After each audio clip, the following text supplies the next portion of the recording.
Welcome back, fellow horrors, to 100 Days of Horror, which Bob here at Steve Geek presents a lot of reviews in one single day because I'm trying to get caught up to everything that's going on. So this is, I'm doing this on YouTube Live, so you can't find my SD card because I'm an idiot. I'll probably find it later. So you get some weirdness with the sound, a little weirdness with the light. So I do apologize to anyone who's watching this. I think the person has popped in, which I swear I don't know if it's me or not.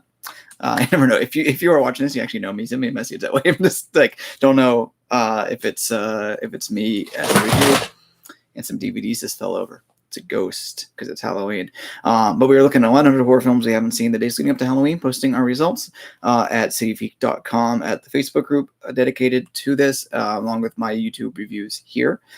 So this is day 79, looking at Breaking In, which isn't kind of like Occupation slides a little bit into the genre, but not solidly part of it. But I did see it talked about in horror circles, came up in little horror sites here and there. So we're looking at for that. This is the movie from last year that I rented from the library. So I don't know if it's streaming or not. It's a home invasion thriller horror.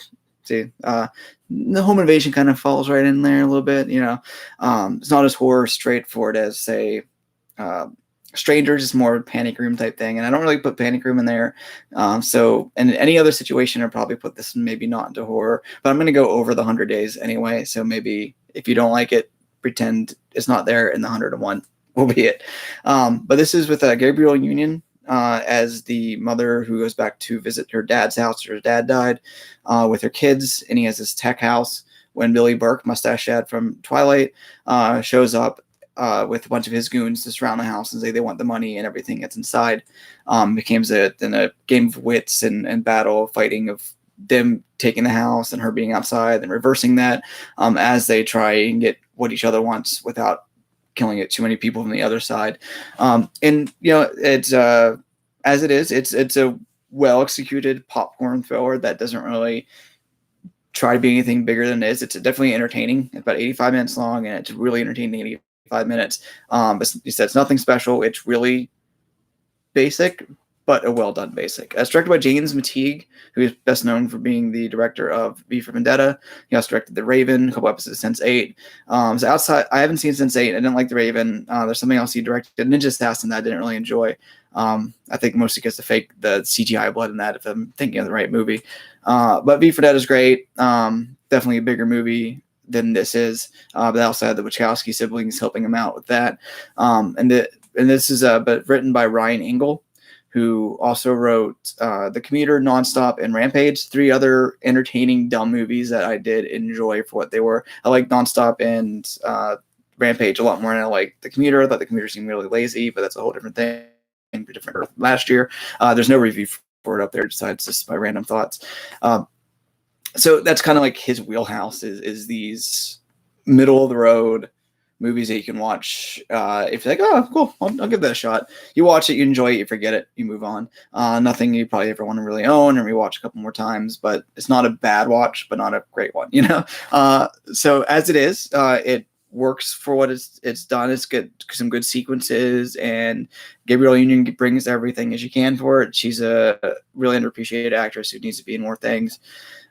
She can really handle the action sequences here, and I really kind of hope that if someone out there sees this and says, "Oh, we need to put her in this movie," and their bigger action movie, because she would do fine.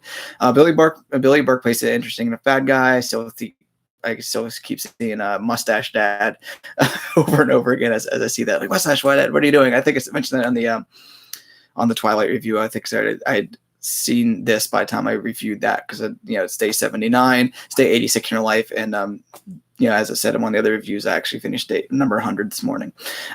So numbers are all over the place. But the movie itself is it's competently directed. It's got some good sequences. A lot of it's like, if you think about it for a second, this doesn't work, but in the moment, it's fine. You know that coming in, that it's not going to be a bigger thing. So Breaking In is the movie that it says it is, and it works in that way. So if this is your sort of thing, check it out. You'll be entertained, and then forget it not long afterwards. It's a dumb movie you can put on. Maybe you look on your phone, talk to the friends that are around, but for what it is, it works. I keep saying that, but it is. The design looks pretty design of the house is neat because you get all these traps going on and how they move and how the chess pieces move around. It works, and there's enough effort done to make it entertaining without making it room or anything. Panic Room is a better movie in this genre. Strangers, it's a great horror film. That one's a straight up horror film, and the sequel's pretty solid too. From the director of 47 Meters Down, which I reviewed the second one earlier for this time. I might link it if I get to it. Not. But thank you for watching. Like, comment, subscribe. Go to our iTunes and subscribe to our podcast over there. Go to cvgeek.com and see everything else that's coming up. Gemini Man review posted yesterday. Joker review posted a few weeks ago. And after 100 Days of Horror is over, I'm going to catch up with a bunch of non-horror movies and sit down. Something to do now. If I have my SD card and just do a butt ton, just kind of get things covered. But thank you for watching, and we'll see you next time. And end the stream and pull the strings. Always pull the strings. Bye.